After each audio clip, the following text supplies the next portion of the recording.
राजधानी पटना के कुम्हरार विधानसभा से जन सुराज की दावेदार प्रत्याशी वंदना कुमारी के कार्यकर्ता सम्मेलन में कार्यकर्ताओं का जबरदस्त उत्साह देखने को मिला। वार्ड 44 स्थित राम प्रताप गार्डन हॉल में आयोजित इस कार्यक्रम में जय बिहार, जय जय बिहार और जन सुराज के गगनभेदी नारे गूंजे।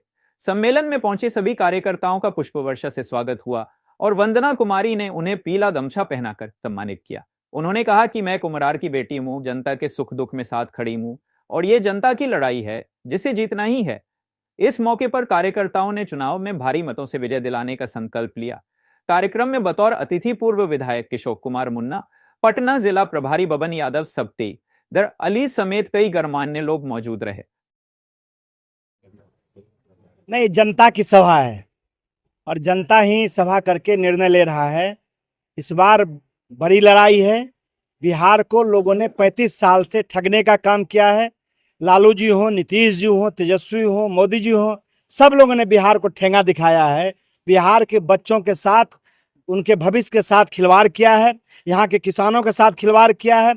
यहाँ के दलित, गरीब, अति पिछड़ा समाज जो है, अकलियत है, सबके साथ धोखा देने का काम किया है। जनसुराज इस संकल्प के साथ काम कर रहा है, अपने लिए नहीं बल्कि बच्चों के भविष्य कैसे सुधार हो, कैसे पलायन को रोका जाए, कैसे लोगों को रोजी रोजगार मिले, कैसे अच्छे पढ़ाई की व्यवस्था हो, कैसे प्रति व्यक्ति आमदनी बढ़े, इसकी चिंता जनसुराज कर रहा है और लोगों का विश्वास बढ़ा है। लोग बड़े पैमाने पर समर्थन भी दे रहा है और इसका परिणाम भी बहुत सुखद मिलेगा। वंदना के पक्ष में सर वोट मांग रहे हैं, चुनाव कर रहे हैं, क्या है आज के सभा के आयोजक वंदना है।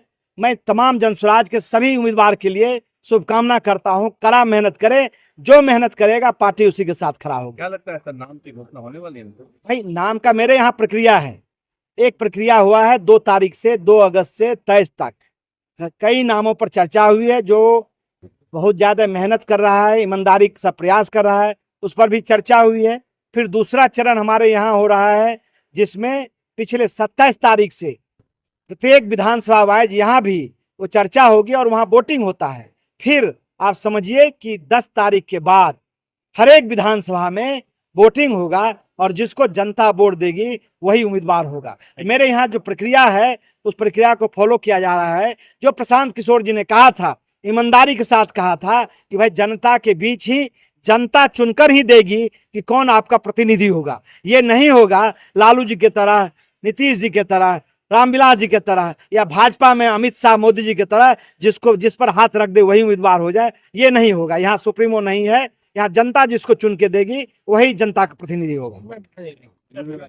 देखिए, अभी हमारे जो सर हैं, प्रदेश संयोजक सर, जिन्होंने बताया कि जिस तरीके से, जिस ट्रांसपेरेंसी के साथ हमारे पार्टी के सूत्रधार, जिसकी वो चर्चा पिछले 3 वर्षों से विगत करते आ रहे हैं, वो उसी प्रतिक्रिया के अंतर्गत आ रहा है। हम सभी उम्मीदवार मेहनत कर रहे हैं और जिसको जनता चाहेगी कि ये हमारा उम्मीदवार बने, वो व्यक्ति चुन के उनके बीच आएगा। ये तो अब होने वाली वोटिंग के बाद ही पता चलेगा कि जनता किनका चुनाव करेगी। जनसभाएं कर रही हैं जी, कुछ तो आशा होगी।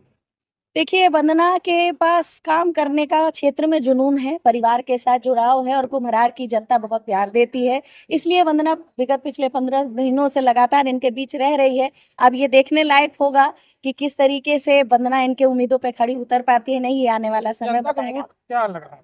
जनता पूरा का पूरा जनसुराजी है। आप देख रहे होंगे तो आपको एक बात समझ में आनी चाहिए कि पटना महानगर, जिसको हम लोग कुम्हरार को आरएसएस का गढ़ कहते हैं, इसमें इतनी बड़ी सभा बीजेपी के लिए भी असंभव है, जो पिछले 35 साल से यहाँ पे वर्तमान सरकार में रहे हैं और उनके लिए भी चीजें नहीं हो पा रही। उनके प्रतिनिधि के साथ घूमने के लिए 10 लोग नहीं हैं और जनसुराज की एक कार्यकर्ता सम्मेलन में यहाँ हजारों के तादाद में लोग दिख रहे हैं। तो ये अपने आप में एक बहुत बड़ी गवाही देने वाला समय है। Thank you.